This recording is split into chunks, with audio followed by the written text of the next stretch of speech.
असणारा पैशाचा असणारा भाग आणि तो कुठंतरी असणारा चांगल्या कार्याला असणारा तो खर्च करायचा.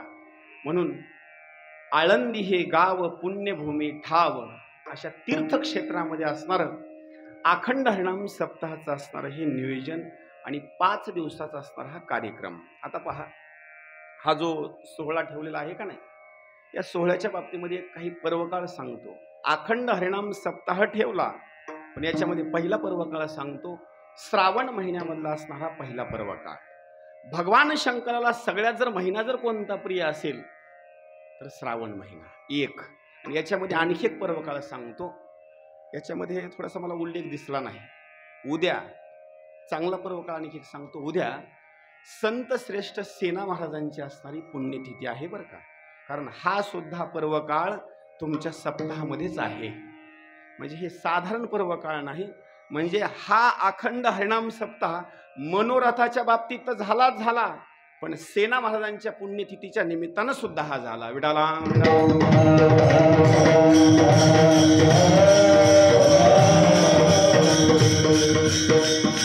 आणि त्या यज्ञाच्या बाबतीमध्ये जर बोलायचं म्हटलं ना, सगळ्यात श्रेष्ठ असणारा यज्ञ जर कोणता असेल तर सांगतात हा नाम जपाचा असणारा सगळ्यात मोठा असणारा यज्ञ आहे. भगवद्गीतेमध्ये सुद्धा भगवंतांनी सांगितलेलं आहे, महर्षीणां भृगुरहं गिरामस्मेकमक्षरं यज्ञानां जपयज्ञोऽस्मि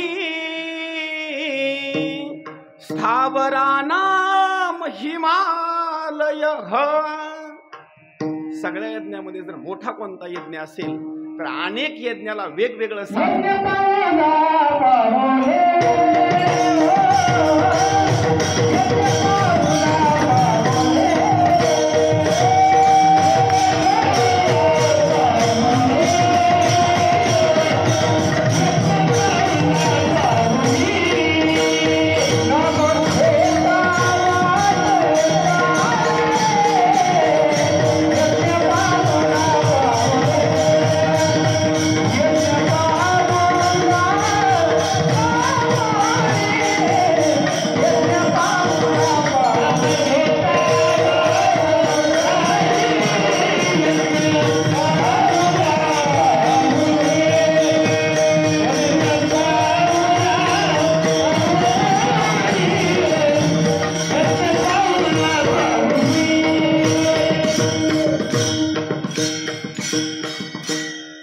एकदम सुंदर प्रमाण आहे बरं का. प्रमाण सुद्धा योग्य असावं. संभाजीनगरकडे मी कीर्तनाला गेलो, 9ला कीर्तन सुरू झालं ना 11:45ला बिनचूक प्रमाण आलं. कुठल्याच मापात बसलं नाही. त्यांना हात जोडले, म्हणलं महाराज प्रमाण बसत नाही बरं का. इतकं सुंदर त्यांना उत्तर दिलं, ते तुमच्या सुद्धा कामाचं आहे बरं का. महाराज 9ला कीर्तन सुरू झालं, 11:45 वाजले, 1:15 तास झालं तुमचं ऐकायला. लक्षात आलं का? 1:15 तास झाला आम्ही तुमचं ऐकायला, मग आमचं 2 मिनिटाचं ऐकायला का बिघडत का? महाराज प्रमाण योग्य असावं. आता पहा, नाम जपाचा असणारा यज्ञ गावाकडून टेम्पो निघाला आणि निघाल्याच्या नंतर सहज लोकांना विचारलं, कुठं निघालात? आळंदीला. का?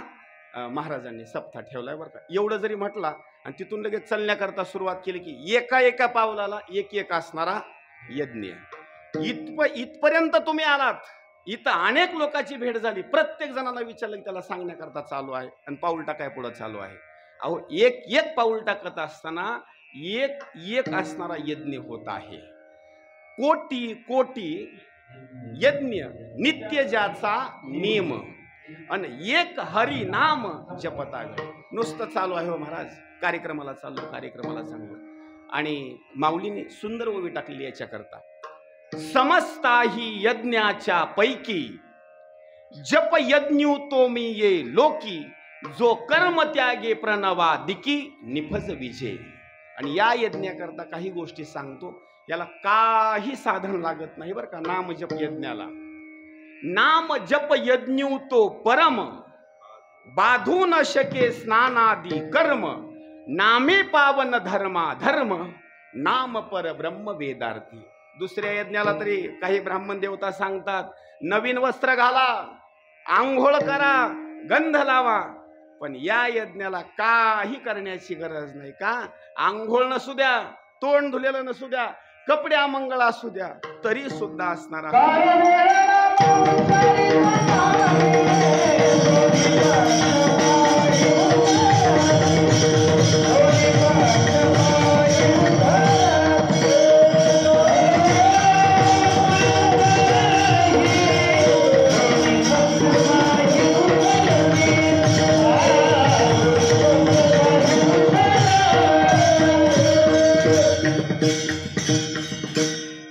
पत्रिकेवर सुद्धा आपण नाव टाकतो बरं का, अखंड हरिनाम सप्ताह.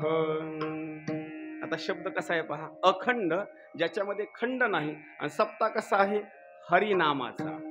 आता हा हरी जो असणारा शब्द आहे का नाही, त्या हरी बाबतीमध्ये हरी हरी हरी मंत्र हा शिवाचा एक.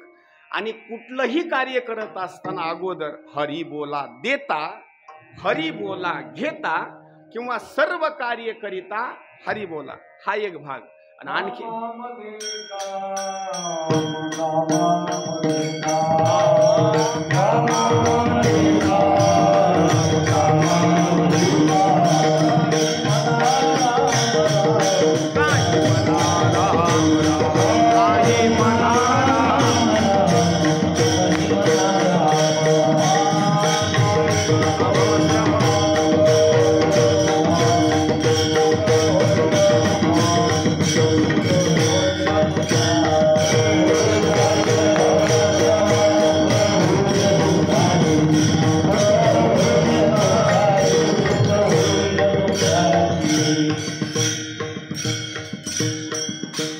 सुंदर प्रमाण दिलं. आता याच्या पुढे सांगतो आणखी, हा हरी असणारा जो शब्द आहे का नाही, काही आज टाळकरी मंडळी असतील, नवीन भजन शिकणारा माणूस असेल, तर त्याला सुरुवातीला हे शिकवलं जातं, म्हण अगोदर हरी.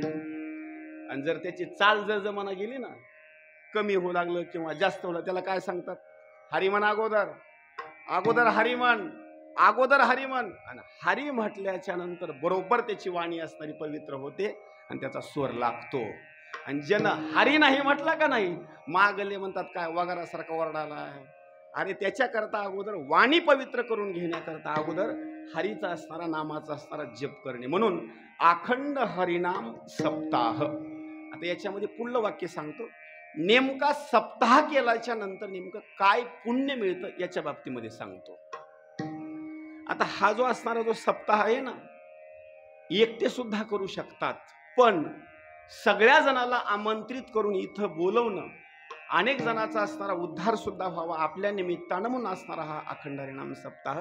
आणि या अखंड हरिनाम सप्ताहाच्या बाबतीमध्ये सांगतो, किती जरी माणसाचं मोठं जरी पातक असेल, किती जरी महापातिक माणूस असला, तर अखंड हरिनाम सप्ताहाच्या बाबतीमध्ये, यज्ञाच्या बाबतीमध्ये असणारं पाप असणारे ते धुवून जातात. सगळ्यात मोठे जर पाप सांगायचे म्हटलं तर छोटे छोटे पाप सोडून द्या. दुधामध्ये पाणी घालणे, आकडा टाकणे, खवा विकणे, बांटो करणे, लोकांचं घर फुकून देणे, मोठमोठे असले जे काही काम आहेत का नाही, हे पाप सोडून द्या. हे तर बारके बारके झाले. सगळ्यात मोठं असणारं पाप सांगतो. सगळ्यात मोठे जर पातक सांगायचे म्हटलं तर 5 आहेत, त्याच्या पुढे पापच नाही कुठलं. नंबर 1 ब्रह्महत्या, सुरापानम, स्तेयम, गुर्वांगनागमः, आणि सगळ्यात शेवटचं सांगितलेलं आहे विश्वासघात. असे 5 महापातक आहेत. जर अखंड हरिनाम सप्ताहामध्ये आपण सहकार्य केलं आणि आयोजित केला तर इथं असणारी मोठमोठे असणारे पातक सुद्धा असणारे धुवून जातात. याच्यापेक्षा मोठं असणारं पातक सुद्धा कुठलं सांगितलं नाही. म्हणून इथं स्वतःचा उद्धार एक आणि अनेक जणांचा असणारा सुद्धा उद्धार होण्याकरता असणारा अखंड हरिनाम सप्ताह.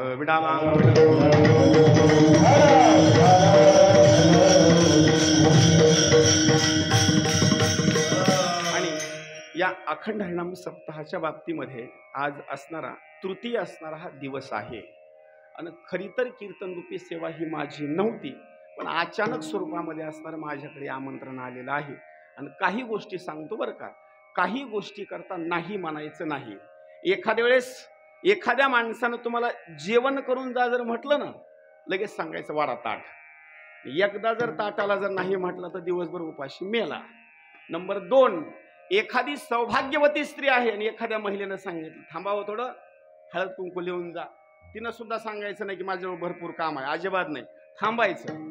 एखाद्यानं सांगितलं ना आता मृदंग वाजवा, मला जमत नाही असं नाही म्हणायचं. एखाद्यानं सांगितलं कीर्तन करा, बस ओके.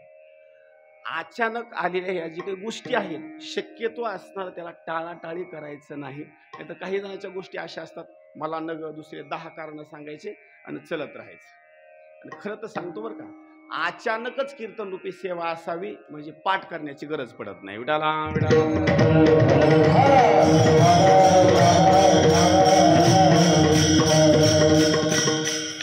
अभंग आहे सेना महाराजांचा. सेना महाराजांचा थोडक्यात परिचय करून देतो. बांधवगड निवासी असणारी सेना महाराज आणि दुसरं तिसरं काही काम नाही, फक्त राजाच्या दरबारामध्ये जाणे, केस कट करणे, दाढी करणे, एक दिवसाचा घडलेला असणारा तो प्रसंग असा आहे. देवाची पूजा चालू आहे आणि सहज सेवक आला आणि सेवकानं सांगितलं महाराजांनी तुम्हाला बोलवलेलं आहे, चला लवकर. पण देवाच्या पूजेमध्ये व्यग्र असणारे सेना महाराज येण्याकरता उशीर झाला. राजाला निरोप देण्यात आला, सेना महाराज घरी नाहीत. दुसऱ्या माणसानं चुगली केली, सांगितलं सेना महाराज तर घरीच आहेत आणि देवाची पूजा करत आहेत. राजाला राग आला आणि रागाच्या भरामध्ये राजानं सांगितलं त्यांचे हात पाय बांधायचे, इथपर्यंत आणायचं आणि सुळावर देऊन टाकायचं. ही गोष्ट देवाच्या लक्षामध्ये आली आणि आल्याच्या नंतर जे सैनिक येऊ लागले तोपर्यंत देवानं काय केलं, सेना महाराजांचंच रूप घेतलं आणि त्यांच्या रस्त्यामध्ये गेले आणि सांगू लागले चला थोडीशी देवाची पूजा करू लागलो, मी आलो आता चला. तिथपर्यंत गेल्याच्या नंतर राजाला असणारं खुर्चीवर बसवलं. 2 भाग सांगितले जातात बरं का. एक, दाढी करण्याकरता सुरुवात झाली. दाढी करण्याकरता सुरुवात झाल्याच्या नंतर सहज स्वरूपामध्ये राजानं डोळे झाकल्या झाकल्या थोडेसे उघडले. त्याचं कारण सांगतो बरं का. हे आपले जे गाल आहेत का नाही, हे आपले गाल, आईनं गालावून हात फिरवल्याच्या नंतर एक झोप लागते बरं का, लक्षात आलं ना. आणि न्हाव्यानं एक याच्यावर हात फिरवला का नाही, गार झोप लागते. आणि अर्धा तास झाल्याच्या नंतर म्हणते उठा, दाढी झाली. आणि लोक म्हणतात 60 रुपये झाले आणि 70 रुपये झाले. अरे 100 जरी घेतले तर एवढी गार झोप अजिबात नाही. सहज राजानं डोळे उघडले आणि आरशामध्ये पाहिलं, चतुर्भुज असणारी मूर्ती समोर दिसू लागली. एकदा राजा आयण्यात पाहतो आणि एकदा असणारा सेना महाराजाकडे पाहतो. पण आयण्यामध्ये अशी गोष्ट आहे की आईना कधी सुद्धा चुकीचं दाखवत नाही. सहज समोर पाहिलं तर पंढरीश परमात्मा चतुर्भुज रूपामध्ये दिसतात. असं वाटलं एखाद्या वेळेस डोळ्याचा गैरसमज असेल. पुन्हा काय केली घटना, कठीण दाढी झाली आणि सांगितलं सेना आता थोडीशी मालिश करण्याकरता चालू बघ बरं. वाटीवरून असणारं तेल आणलं, तेल खाली ठेवलं आणि खाली ठेवल्याच्या नंतर डोक्याची मालिश करण्याकरता सुरुवात झाली. राजानं डोळे उघडले, वाटीमध्ये पाहिलं, त्यावेळेस सुद्धा चतुर्भुज मूर्ती दिसायला लागली. परत राजानं सांगितलं परत मला आईण्यामध्ये तुझं रूप दाखव. सेना महाराजांचं वर्णनच केलेलं आहे महाराज. राजा आयण्यात पाही आणि चतुर्भुज उभा राहे. आयण्यामध्ये असणार सुंदर स्वरूपामध्ये असणार रूप पाहिलं. राजा पागल झाला, किती धन द्यावं हे कळालं नाही. झोळीमध्ये असणारं धन टाकलं, देव असणारे निघून गेले. जशाला तशी खुंटीला असणारी झोळी अडकवली, देव निघून गेले. सेना महाराज परत आले दररोजच्या नित्यनेमाप्रमाणे आणि सांगितलं महाराज तुमची दाढी करण्याकरता मालिश करण्याकरता मी आलो, आता चला बसा. त्यावेळेस राजानं सांगितलं अरे सेना सकाळीच आला होता ना आता, आणि सकाळीच धन घेऊन तो निघून गेलास. त्यावेळेला साक्षात स्वरूपामध्ये राजानं प्रश्न केल्याच्या नंतर सांगितल्याच्या नंतर सेना महाराज रडू लागले आणि सांगू लागले माझ्या विठोबाचा कैसा प्रेम भाव आणि आपणची देव होय गुरु. माझ्या करता देवानं इथं वारकाचं असणारं रूप घेतलं. आता राजा इथून पुढल्या कालावधीमध्ये मी असणार हा व्यवसाय करणार नाही. एकच माझ्या करता देवानं वारकाचं रूप घेतलं ना, आता परत कुठलेही देवरूप घेऊ शकतो माझ्या करता, म्हणून आता हा मी धंदा करणार नाही. तिथून पुढल्या कालावधीमध्ये सेना महाराजांनी दुसरं काही सुद्धा केलं नाही. फक्त एकच दीन रजनी हाची धंदा आणि गोविंदाचे पवाडे. दिवस न कळे रात्र न कळे, अंगी खेळे दैवत हे. त्या सेना महाराजांचा सेवेकरिता घेतलेला असणारा हा अभंग. आणि या अभंगामध्ये सेना महाराज वर्णन करतात, माझे जर गुरु कोण असतील,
आज जो सेवेकरिता अभंग घेतलेला आहे ना सेना महाराजांचा, त्याचं आणखी एक कारण सांगतो.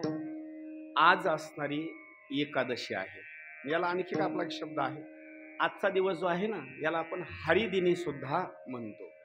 आता हा हरिदिनी जो शब्द आहे ना, नेमका हरिदिनी हरिदिनी का म्हणायचं याचं कारण सांगतो. सुरुवातीला कालची असणारी जी दशमी आहे ना, कालच्या दशमीचं वर्णन केलेलं आहे. कालची दशमी म्हणजे विष्णू, लक्षात ठेवा. एकादशी म्हणजे महाविष्णू आणि द्वादशी म्हणजे भगवान. दशमी विष्णू, एकादशी महाविष्णू आणि द्वादशी असणारी भगवान. आता हरिदिनी का म्हणायचं याचं कारण सांगितलेलं आहे.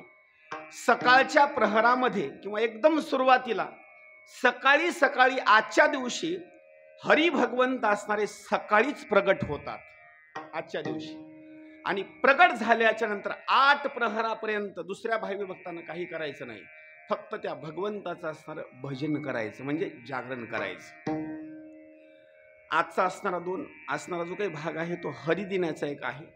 आणि आजची एकादशी म्हणजे माऊलीची असणारी एकादशी आहे एक. आणि दुसरी गोष्ट म्हणजे आपण वारकरी असल्याच्या नंतर व्रत एकादशी करीन उपवास गायीन अहर्निशी मुखी नाम. किंवा व्रतामध्ये जर 2 व्रत असणारे जर सार कोणते असतील तर तुकोबरांनी सुद्धा सांगितलेलं आहे, एकादशी व्रत सोमवार न करीती कोण त्याची गती होईल नेन. अनेक व्रत आहेत, पण अनेक असणारे जे व्रत आहेत नाथबाबांनी सांगितलेलं आहे, सगळे व्रत येतात आणि सगळे व्रत येऊन एकादशीच्या चरणाला लागतात. आता काही लोक म्हणतात कपिला षष्ठी श्रेष्ठ. वेगवेगळे असणारे जे व्रत आहेत ना, हे व्रत असणारे श्रेष्ठ. पण नाथबाबा म्हणतात किती जरी व्रत श्रेष्ठ असले तर सगळे व्रत दर्शन घेण्याकरता एकादशीच्या चरण कमलाच्या जवळ येतात. काही लोक बोलत बोलत म्हणतात, अहो हा वार धरला का हो, तो वार धरला का हो. अरे बाबा, हे सगळे वार विषय सोडून देतो. सगळ्यात मोठं जर व्रत कोणतं असेल तर दुसरं तिसरं कुठलंच व्रत नाही, फक्त एकादशी व्रत हे सगळ्यात असणार श्रेष्ठ.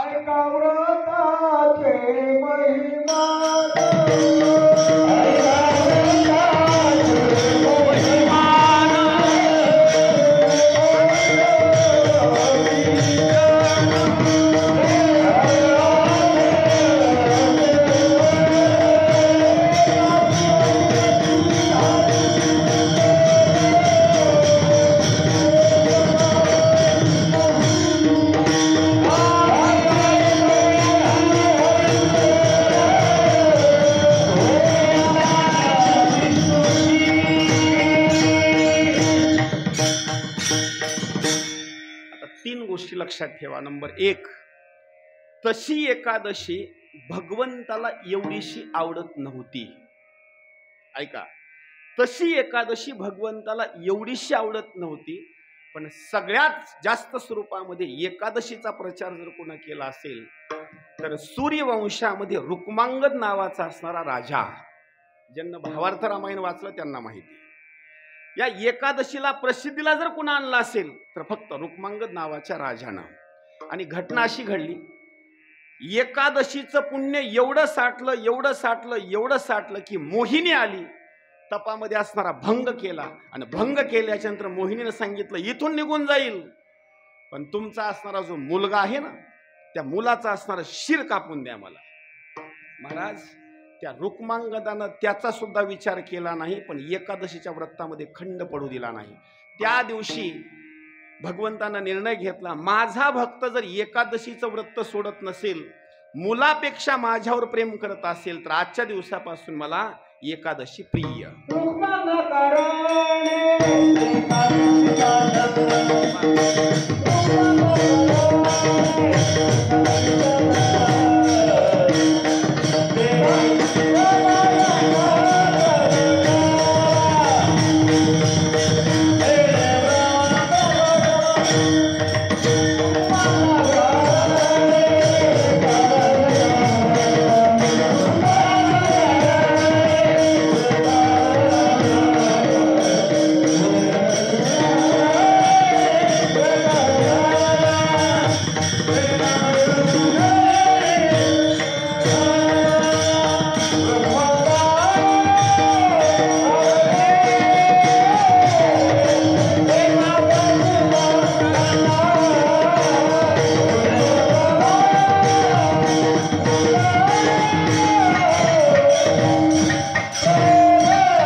एकदम फिट म्हणजे फिटच हो.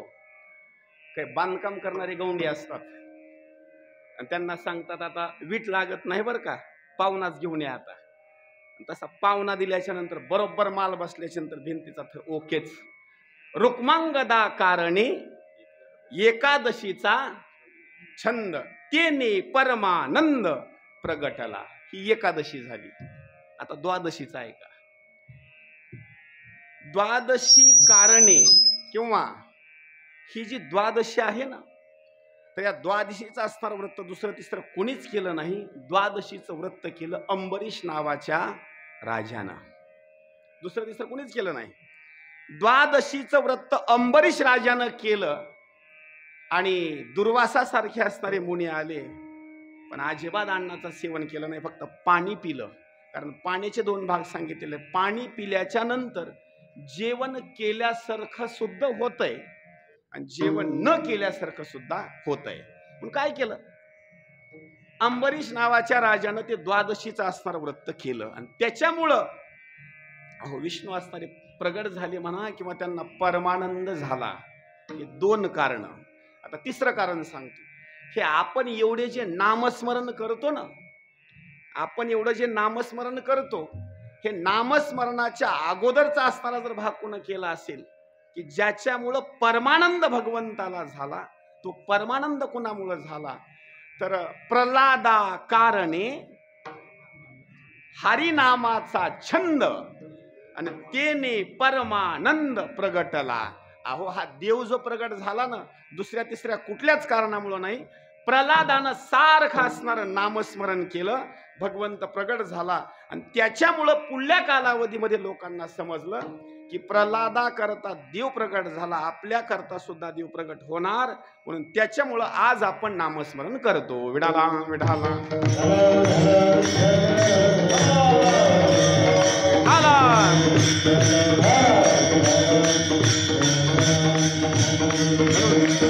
आजचा असणारा एकादशीचा असणारा भाग तुकोबराय तो सांगतात ना, पंढरीची वारी आहे माझे घरी, अनिकन मी करी तीर्थव्रत, व्रत एकादशी करीन उपवास, गायीन अहर्निशी मुखी नाम. आणि आजच्या पर्वकाळाच्या बाबतीमध्ये इथं सुद्धा माऊलींची असणारी एकादशी असल्यामुळं माऊलींचंच वर्णन व्हावं म्हणून सेवेकरिता घेतलेला असणारा हा अभंग आहे. सेना महाराज वर्णन करतात, या भंगामध्ये माझे गुरु जर कोण असतील तर माझे गुरु माऊली. आता पहा, गुरुच्या बाबतीमध्ये विचारसागर नावाच्या ग्रंथामध्ये 3 सुंदर व्याख्या सांगितल्या आहेत. नंबर 1, नेमकं गुरु तरी कुणाला म्हणायचं. नंबर 1, क्षोत्रिय, ब्रह्मनिष्ठ आणि कृपाळू. 3 गोष्टी सांगितल्या. नेमकं गुरु तरी कुणाला म्हणायचं. आता एखाद्या वेळेस गुरु जर क्षोत्रिय असतील म्हणजे वेदशास्त्र संपन्न म्हणजे भरपूर असणारा अभ्यास आहे आणि ते गुरु आहेत, पण त्या गुरुजवळ 2 गोष्टी जर पुढल्या नसतील तर ते गुरु मात्र नाहीत. नंबर 1, अभ्यास गुरुला भरपूर आहे पण गुरु मात्र ब्रह्मात्म बोधामध्ये निमग्न नाही, तरी तो असणारा गुरु नाही. नंबर 3 गोष्ट सांगितलेली आहे, काही गुरु असे असतात अभ्यास भरपूर, ब्रह्मात्म बोधामध्ये निमग्न सुद्धा, पण कृपाळूपणा मात्र नाही. जवळ आला की काठीच घेतो गुरु नुसता, तरी सुद्धा तो गुरु नाही. ज्यांच्या जवळ ज्ञान आहे, ब्रह्मात्म बोधामध्ये निमग्न आहेत आणि ते गुरु कृपाळू आहेत, त्यांना म्हणायचं गुरु. विडाला विडाला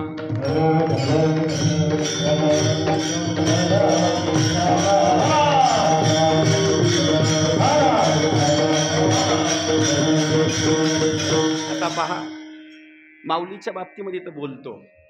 आता असं वर्णन केलं आहे क्षोत्रिय.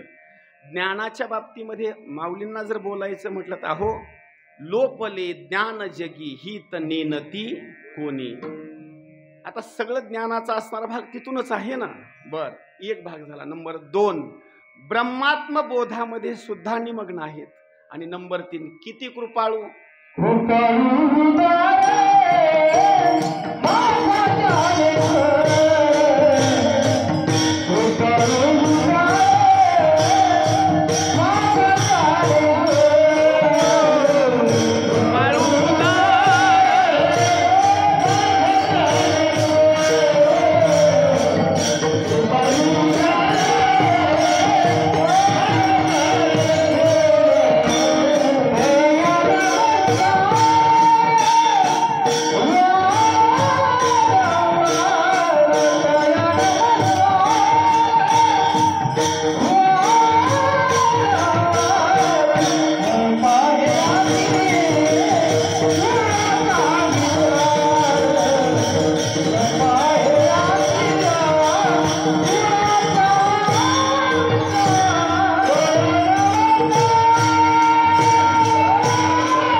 सहज आपण गावाकडे राहतो, गावाकडे राहिल्याच्या नंतर आपण स्वतःला उच्च समजतो, कुणाला कमी समजतो.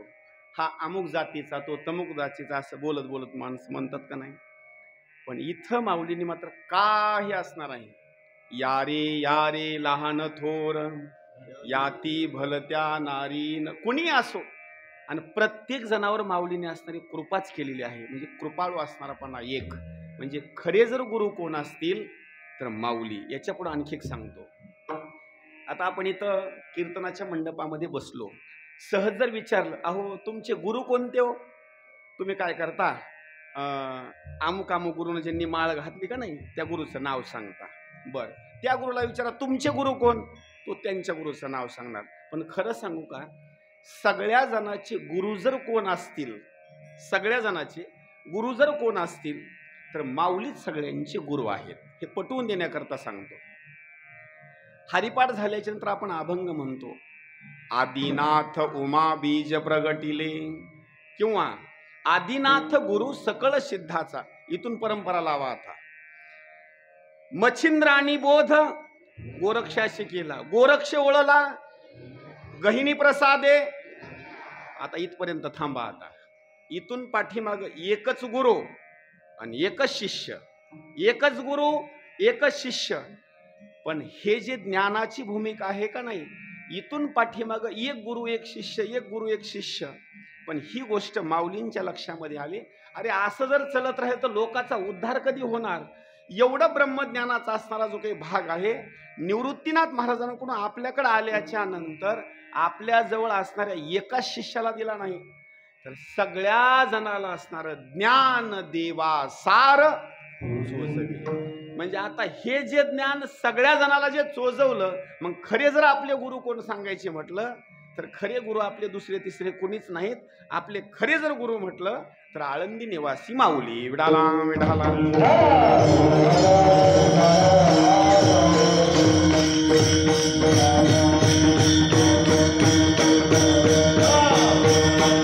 आणि ज्यांच्यावर गुरुची कृपा होते ना, गुरुची कृपा झाली की जीवनामध्ये काही असणार कमी पडत नाही बरं का. आता अनंत महाराजा चाल म्हणतात, गावोगाव फिरतात.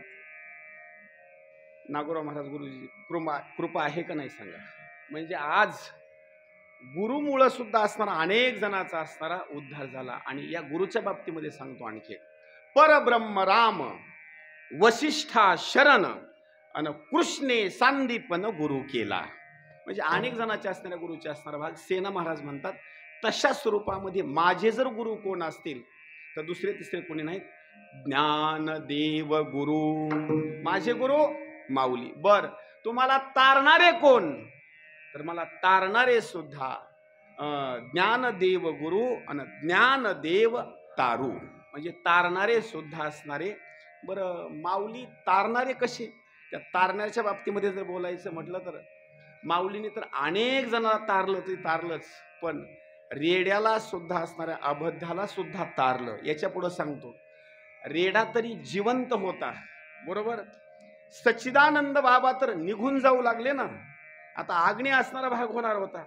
अहो मरण पावलेल्या माणसाला सुद्धा माऊलींनी तारलं. सेना महाराज म्हणतात, त्यांना तारलं, मला का तारलं, माझा सुद्धा तारण्याचा भाग माऊली. ज्ञानदेव तारू. आणि भवनगदीच्या असणाऱ्या सागराच्या पहिलं तीराला नेणारे दुसरे तिसरे कोणी सुद्धा नाहीत. ज्ञानदेव गुरु ज्ञानदेव तारू, उतरी पैल पारू. ज्ञानदेव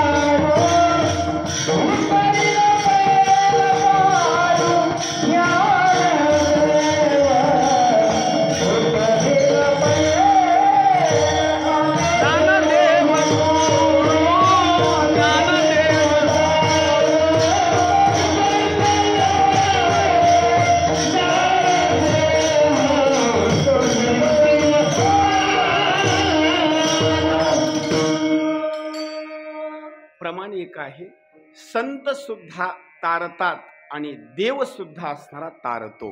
भवसागर तरता कार्य करीतसा चिंता, पैल उभा दाता कटी कर ठेवोनी. म्हणजे देव तर तारतोच तारतो, तर सेना महाराज म्हणतात मला सुद्धा तारणारे कोण आहेत, तर माऊलीच तारणारे आहेत. बर, इथपर्यंत झालं.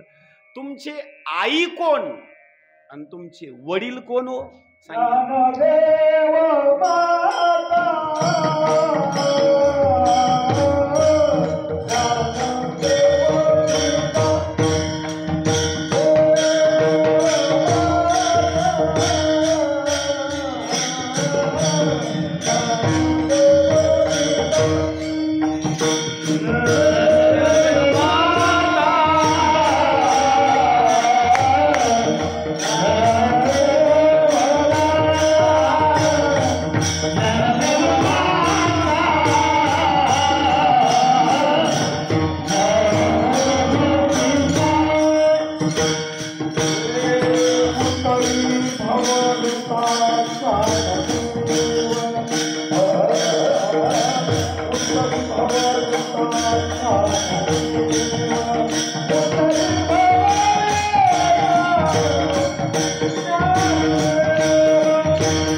असा निर्माण होतो, सेना महाराजांची आई असणारी वेगळी, वडील असणारे वेगळे, पण इथं बोलत असताना असं बोलतात माझी आई म्हणजे माऊली. बर, वडील सुद्धा माऊलीच. पण प्रश्न निर्माण असा होतो, इथं सेना महाराजांनी आईचं नाव टाकायला पाहिजे होतं आणि पुढं असणारं वडिलाचं नाव टाकायला पाहिजे होतं, पण ते दोन्ही नाव कट केले. नाव कुणाचं टाकलं? माऊलीच. बरोबर. आता याचं उत्तर सांगतो बरं का. आता आई वडिलाचं नाव जर टाकलं असतं तर ते कारण असं होतंय, आई वडिलापेक्षा जर श्रेष्ठ कोण असतील तर आई वडिलापेक्षा संत श्रेष्ठ आहेत. त्याचं कारण सांगतो. आई वडील जन्म देतात, आई वडील जन्म देतात आणि संत काय करतात तर जन्म मरण चुकवतात.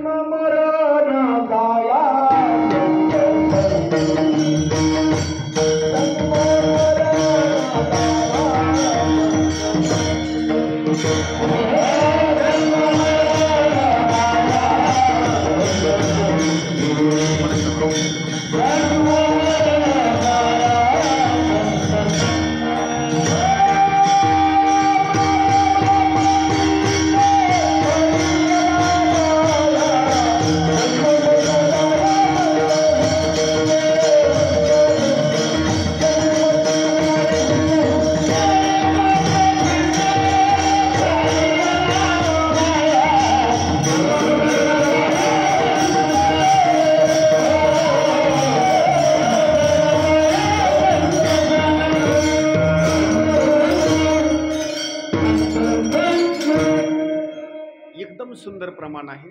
आई वडील काय करतात, लेकराला जन्म दिल्याच्या नंतर लहानाचं मोठं करत असताना त्याच्यामध्ये कुठंतरी स्वार्थ दडलेला आहे. का स्वार्थ दडलेला आहे? लहानाचं मोठं करत असताना इतकं प्रेम करतात, इतकं प्रेम करतात, इतकं प्रेम करतात. त्यांना जर विचारलं का प्रेम करता, त्यांचे उत्तर त्याच्यामध्ये असं आहे, आज आम्ही याच्यावर प्रेम करत आहोत, पण आम्ही वयोवृद्ध झाल्याच्या नंतर यानं आम्हाला सांभाळावं.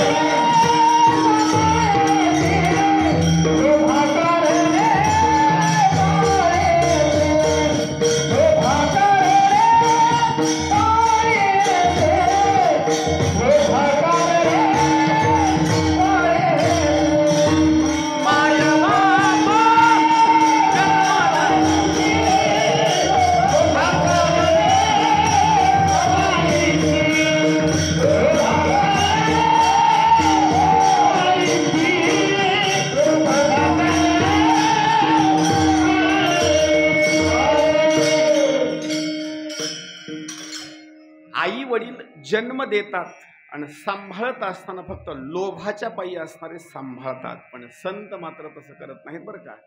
इथं माऊलीच्या बाबतीमध्ये सेना महाराज वर्णन करतात. माऊली तू माऊली हुनी मयाळ, म्हणजे आई वडिलापेक्षा सुद्धा मयाळू जर कोण असतील तर माऊली आहेत. याच्या पुढे आणखी सांगतो, हे 2 प्रमाणात झालेच, पण नाथबाबांनी सुंदर एक प्रमाण दिलेलं आहे. माय बाप जन्म देती, माय बाप जन्म देती आणि संत चुकविती जन्म मरण. आई वडील जन्म देतात, पण जन्म दिल्याच्या नंतर वारंवार जन्म मृत्यूच्या संसारामध्ये त्याला टाकण्याकरता लोभानं सांभाळत असताना त्याला संसारामध्ये गुंतवून टाकतात. त्याच्यामुळं त्याला 84 लक्ष योनीमध्ये फेराखात फिरावं लागतं. पण एकदा संतांनी जर त्याचा स्वीकार केला तर संत त्याला संसारामध्ये ठेवत नाहीत, तर संसाराच्या त्याला बाहेर घेऊन जातात. संत चुकविती जन्म मरण. मग इथं सेना महाराज म्हणतात, खरं सांगू का, मी आई वडिलाचं नाव याच्याकरता इथं टाकलं नाही की माऊलींनी मला जन्म मरणाच्या संसाराच्या बाहेर काढलेलं आहे. म्हणजे माझे खरे जर आई कोण असतील तर ज्ञान देव माता. आता या मातेच्या बाबतीमध्ये जर बोलायचं म्हटलं, पित्याच्या बाबतीमध्ये जर बोलायचं म्हटलं, तर श्रीमद भागवत महापुराणामध्ये असणार एक आईच्या बाबतीमध्ये आणि वडिलाच्या बाबतीमध्ये सुंदर असणारा एक श्लोक आलेला आहे. आचार्यो ब्रह्मणो मूर्ती पिता मूर्ती प्रजापते भ्राता मरुत्पतेर मूर्तीर माता साक्षात क्षितेस्तनु हो. अरे आचार्य म्हणजे नेमका कोण आहे, तर आचार्य हा डायरेक्ट स्वरूपामध्ये ब्रह्माची मूर्ती आहे. बर, आचार्यो ब्रह्मणो मूर्ती पिता मूर्ती ही प्रजापते. मग ही प्रजापती असणारा जो आहे ना, तो प्रजापती म्हणजे दुसरा तिसरा कोणी नाही, जन्म देणारे असणारे जे आपले वडील आहेत ना, वडील म्हणजेच प्रजापती. भाऊ म्हणजे नेमका आपला कोण आहे, तर भाऊ म्हणजे डायरेक्ट स्वरूपामध्ये असणारी इंद्राची मूर्ती म्हणजे भाऊ. आणि आईच्या बाबतीमध्ये जर बोलायचं म्हटलं तर आई दुसरी तिसरी कोणी नाही, ही पृथ्वी माता म्हणजेच असणारी आई आहे. इथं सेना महाराज वर्णन करतात. म्हणून मी बोलत असताना दुसरं तिसरं इथं बोलत नाही, फक्त एकच, माझी आई जर कोण असतील आणि वडील जर कोण असतील तर दुसरं तिसरं कोणी नाही, फक्त ज्ञानदेव माता आणि ज्ञानदेव पिता. आणि काय करतात, तोडील भव व्यथा ज्ञानदेव. अहो प्रत्येक माणसाच्या पाठीमाग सारख्या व्यथा आहेत, आणि ह्या व्यथा माणूस कुठं सांगतो माहिती, निवांत वेळ असला की एखादा माणूस ऐकण्याकरता असला का नाही, त्याला सगळ्या व्यथा सांगत बसतो. पण त्या माणसाला व्यथा सांगून तो माणूस सोडवू शकत नाही, उलट म्हणतो होत असते चलत असते. पण ह्या व्यथा आळंदी तीर्थक्षेत्रामध्ये येऊन माऊलींना सांगा, ह्या व्यथा इथं येऊन रडून सांगा, त्या व्यथा तुमच्या 100% असणाऱ्या तडीत जातील, नवे नवे व्यथा सुद्धा राहणार नाहीत. तोडील भव व्यथा ज्ञानदेव. होय, आम्हाला आई वडील समजले, गुरु समजले, तारणारे सुद्धा आम्हाला समजले, पण तुमचे सोयरे कोण?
सेना महाराजांनी तिसऱ्या चरणामध्ये सांगितलं, ज्ञानदेव माझे सोयीरे धाईरे. काही लोकांचा प्रश्न असा असेल, एखाद्या सोयऱ्याधाऱ्याचं नाव टाकलं पाहिजे, एखाद्या मित्राचं नाव टाकलं पाहिजे, पण तुम्ही हे सगळे असणारे सोडून दिले, माऊलीचं नाव टाकलं. तुकोबराय सांगतात, मैत्र केला महाबळी आणि कामा नये अंतकाळी. एखाद्या सोयऱ्याचं नाव टाकलं असतं, पण जन हे सुखाचे दिल्या घेतल्याचे, अंत हे काळीचे नाही कोणी. अरे बाबा, वेळ जर माझ्यावर आली ना, तर वेळ आल्याच्या नंतर तिथं कोणीच उभा टाकणार नाही. ते माझे सोयीरे सज्जन सांगाती, पाय आठविती विठोबाचे. इथं दुसरा सोयरा तिसरा कोणीच कामाला येणार नाही. फक्त माझ्यावर जर वेळ आली ना, तर माझे सोयरे फक्त माऊली आहेत, आणि तेच माझं या ठिकाणी असणारं कसलं जरी संकट असतील तर ते दूर करतील. आता सोयरा शब्दाचा अर्थ सगळ्या जणाला कळतो, सोय करतो तो सोयरा. आता पुढला शब्द असा आहे, नेमकं धायरं कुणाला म्हणायचं? सोयरा तर सगळ्यालाच माहिती ना, सोयरे सगळ्यालाच माहिती, पण नेमकं धायरे कुणाला म्हणायचं? त्याचा अर्थ असा होतो, आपले जेवढे सोयरे आहेत ना, त्या सोयऱ्याचा असणारा जो पुढला सोयरा आहे, आपले जे पाहुणे आहेत त्या पाहुण्याचा पुढला असणारा जो भाग आहे सोयरा, त्याला म्हणायचं धायरा. म्हणजे ज्ञानदेव माझे सोयरे आणि धायरे. आणि खरं सांगू, जीवाचे जीवलग जर कोण असतील तर दुसरं तिसरं कोणीच नाही. जीवलग निर्धारे ज्ञानदेव. सेना महाराजांना प्रश्न विचारला, मग जी ब्रह्माची असणारी जी खून आहे ना, ही नेमकी तुम्हाला खून तरी कोणा सांगितलं?